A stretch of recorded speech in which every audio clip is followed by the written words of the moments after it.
Vamos falar um pouquinho de inflação agora para quem nos acompanha e explicar os dados aqui para o nosso telespectador, também para o nosso ouvinte. A inflação oficial do país, medida pelo Índice Nacional de Preços ao Consumidor Amplo, o IPCA, ficou dentro da meta em 2023, depois de 2 anos de descumprimento. O índice fechou o ano com alta de 4,62%. Em dezembro, o índice acelerou, subiu 0,56% por conta dos alimentos e das passagens aéreas. Para esse ano, os preços de alimentos e serviços são ainda fontes de preocupação, podem impedir que o Banco Central acelere ali o ritmo da queda de juros. Vamos dar uma olhada aqui numa ilustração que a gente preparou para que todos acompanhem e aí eu vou falando para quem apenas nos ouve. Em 2013, fechamos aí com 5,91. Subiu para pouco mais de 6 em 2014. Em 2015, fechamos o ano com 10,67%. Aí depois baixou em 2016 para 6,29, chegou a 2,95 lá em 2017, cresceu um pouquinho para mais de 3 em 2018, mais um pouquinho para mais de 4 em 2019 e mais um pouquinho em 2020, fechando em 4,52, ano em que a pandemia chegou. Lá em março, 15 de março de 2020, foi decretada a pandemia pela Organização Mundial da Saúde. Aí, em 2021, a gente teve aí os reflexos, 10,06. Caiu para 5,79 em 2022, ficando dentro da meta agora novamente em 2023, com 4,62%. Como que você lê esses números, Gani, comparado com o que tivemos nos anos anteriores e principalmente na meta desde os últimos 2 anos, 2021 e 2022? Olha, o dado anual ele foi muito bom. Parabéns ao trabalho do Banco Central que resistiu, Piperno, a todas as pressões políticas, populistas, inclusive do Fábio Piperno, para reduzir a taxa de juros enquanto a inflação estava bastante elevada.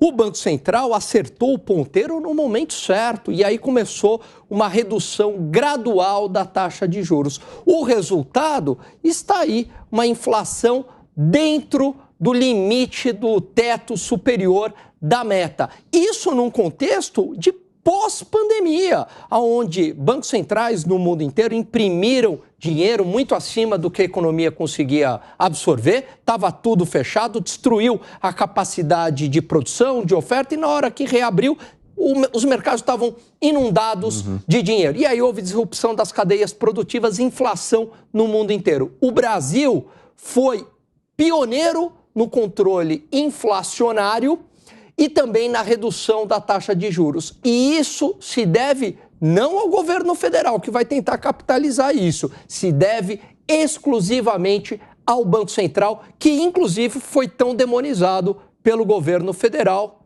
e pelo seu Fábio Piperno. Piperno, quando o Gani começou a argumentar, eu percebi uma risada irônica da sua parte. Eu queria entender de você se você não enxerga nenhuma responsabilidade do Banco Central nesse resultado que acabamos de apresentar aqui. E depois tudo terminou em churrasco, Porque o Roberto Campos Neto foi no final do ano comer um churrasco com o Lula, Mas entregou. Que coisa maravilhosa. Não, veja, eu diria para você que é tão oportunista o governo federal chegar, olha, isso, por exemplo, os preços dos alimentos ficaram mais baratos exclusivamente por conta da minha atuação. Como os Faria Limers, a turma do Consenso do Itaim, chegar e falar assim, puxa, os preços dos alimentos caíram muito por conta da atuação do Banco Central. Não, mas peraí, mas não foi só queda do preço de alimentos. Mas eu estou pegando um grupo importante desse... Mas quem que tem... Não, mas institucionalmente... Mas em dezembro, alimentos e passagens, eles ajudaram a inflação a subir. Mas, Piperno, institucionalmente, quem tem a missão do controle inflacionário? Tá lá, Qual é a principal função do Banco Central? Defender o valor da moeda, não gerar a inflação. Então, o mérito é do Banco Central. Aliás, ele que tem um instrumento de controle da inflação, que é a taxa de juros. É a mesma coisa que você dizer, por exemplo, as Forças Armadas têm o dever constitucional de vigiar as fronteiras e tal. E, veja, as coisas não são assim. Então, ele tem essa responsabilidade. Então, eu peguei um dos grupos, a alimentação, que até subiu aí no último... passagens aéreas, Então, qual foi o impacto da atuação tanto do governo federal quanto do Banco Central na oscilação dos preços dos alimentos durante o ano todo. Mas a inflação menor não foi gerada apenas pela queda do preço dos alimentos. Eu estou falando para você ali... A taxa de juros teve efeito em outros segmentos, Piperno. Isso, mas então, se a gente for pegar item por item, por exemplo, petróleo, gasolina, qual o impacto da atuação do Banco Central em relação a isso? Também zero. Agora, no caso de serviço, é verdade. Então, veja, o que não dá para dizer é que todo esse índice, então eu já dei 2 exemplos de dois pedaços que compõem o índice, cuja responsabilidade do Banco Central é muito pequena.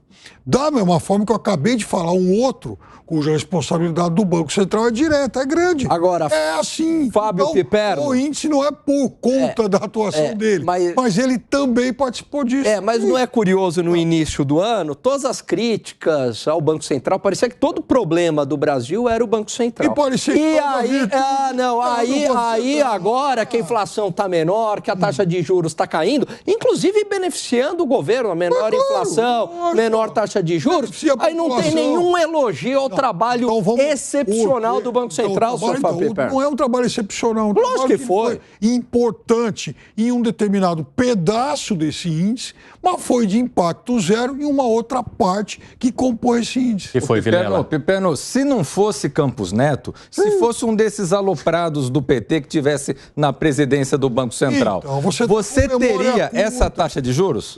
Aí que tá, Cristiano, você tá com memória curta, porque, por exemplo, no tempo do Henrique Meirelles, a inflação também caiu. Henrique Meirelles não é aloprado, Henrique Meirelles é um quadro, é um dos maiores quadros que a economia brasileira já gerou. Isso, ele trabalhou 8 anos no governo de quem? No governo Lula. Isso. Governo Dilma, sim, governo Temer. Meu Deus do céu. Então, ele é um quadro do governo. Aliás, ele trabalhou com Lula, Dilma, Temer, Dória, trabalhou com... Então, eu quero dizer para a nossa audiência o seguinte, durante 8 anos ele trabalhou com o presidente Lula. Então dizer, se fosse um quadro aloprado do PT... Não, na maior parte do governo do PT, o presidente do Banco Central foi Henrique Meirelles. Tem até a participação de um economista aqui, o Reinaldo Cafeu. Ele sempre está de olho aqui no 3 em 1 e ele manda o WhatsApp para mim. Aí ele falou o seguinte: inflação é média ponderada de 450 itens. A taxa de juros segura os preços dos bens financiáveis que compensam a alta de outros itens. De fato, alimentos, por exemplo, dependem da oferta e da procura. E no campo político, nós passamos 2023 inteiro tendo a turma dos aloprados do PT querendo dar um cavalo de pau na taxa de juros e Campos Neto sendo a figura que comprou briga, uma figura impopular, comprou briga e garantiu que o Brasil chegasse nesse patamar de juros, dentro do patamar inflacionário, dentro da meta. Sabe qual é a diferença lá do Lula 1? É que ele dava carta branca para o Henrique Meirelles fazer o que ele bem entendesse. Esse Lula 1, ele não existe mais. Exato. O Lula mudou. E o Lula agora faz pressão para a redução da taxa de juros. E algum grau de sucesso econômico que o Brasil está tendo, o seu Fábio Piperno, decorre essencialmente do Banco Central. Então, vamos recompor a realidade. Naquele Lula 1 e Lula 2... também se fazia pressão sobre o Banco Central, não só não o presidente da República. Até o vice-presidente era escalado para isso. Não, mas o presidente da República não fazia esse tipo de pressão. O garoto, aquele... Não, aquele cidadão. Porque o Henrique aquele cidadão. Fala, Dávila. Não. Os números mostram claramente a coisa que o Brasil, infelizmente, se nós tivéssemos uma política séria, econômica e monetária, a política do Banco Central e a política econômica andariam de mãos dadas. Mas no Brasil, elas sempre andaram de forma divorciada. E isso é péssimo, porque o Banco Central está com o pé no pé no breque para segurar o aumento de preços, porque o governo sempre gasta muito mais do que tem. Então, o que acontece? O governo põe o pé no acelerador e o outro põe o pé no breque. Como é que é guiar um carro? É a gente coordenar as duas ações, né? A gente acelera, depois breca. Mas não enquanto você está acelerando ou está brecando. É isso que acontece no Brasil. O freio da irresponsabilidade política no Brasil é o Banco Central. Mesmo nos governos passados, essa independência, mesmo de uma maneira informal, ela foi sim exercida por pessoas que tinham enorme renome no mercado, como é o caso de Henrique Meirelles. E Lula nunca enfrentou Henrique Meirelles, sempre deu carta branca a Henrique Meirelles, porque tinha medo de perder um líder do Banco Central que tinha a credibilidade do mercado. E Lula sabia que Henrique Meirelles era a garantia da política monetária do seu governo perante o mercado. Então, respeitou as decisões de Henrique Meirelles. Da mesma forma, agora, ele teve esse enfrentamento com Roberto Campos Neto no começo do governo, que foi um desastre, e ele teve que recuar. E quando nós tivemos uma única pessoa que ocupou o Banco Central e que se curvou à pressão política, que foi o Tombini, foi um desastre para o país. A inflação disparou, tivemos inflação de 2 dígitos, que só caiu no governo Temer, quando novamente nós tivemos um Banco Central alinhado com a política econômica. Ô, Dávila, e 2 dígitos sem guerra e sem pandemia, hein? Exatamente. Bem lembrado. Então mostra claramente, Piperno, que toda vez que o Banco Central se curva à pressão política, é um desastre para o país. E toda vez que o Banco Central exerce a sua independência política e faz com que a política monetária siga o rumo técnico e não político, o Brasil se dá bem, como bem mostrou o gráfico do Evandro no começo da reportagem. Veja lá quando é que dá o pico. Na administração do Tombini, que se rendeu à pressão política do governo Dilma Rousseff. O gráfico, vamos colocar o gráfico novamente aqui para mim, só para eu relembrar. Então, ele falou ali da gestão Temer, né? Foi 2017, 2,95, ó. Tá vendo? E aqui em 2015 a gente teve 10,67%. Então, o Dávila está mencionando aqui esses 2 anos aqui, ó, 2,95, depois em 2018, 3,75, né, Dávila?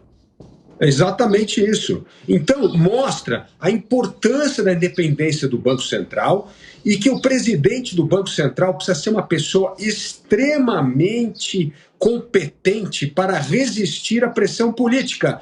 Porque quando ele sofre essa pressão política e cede, o que acontece é isso. É um descasamento da política monetária com a política econômica, e quem paga essa conta é o brasileiro, porque a inflação dispara.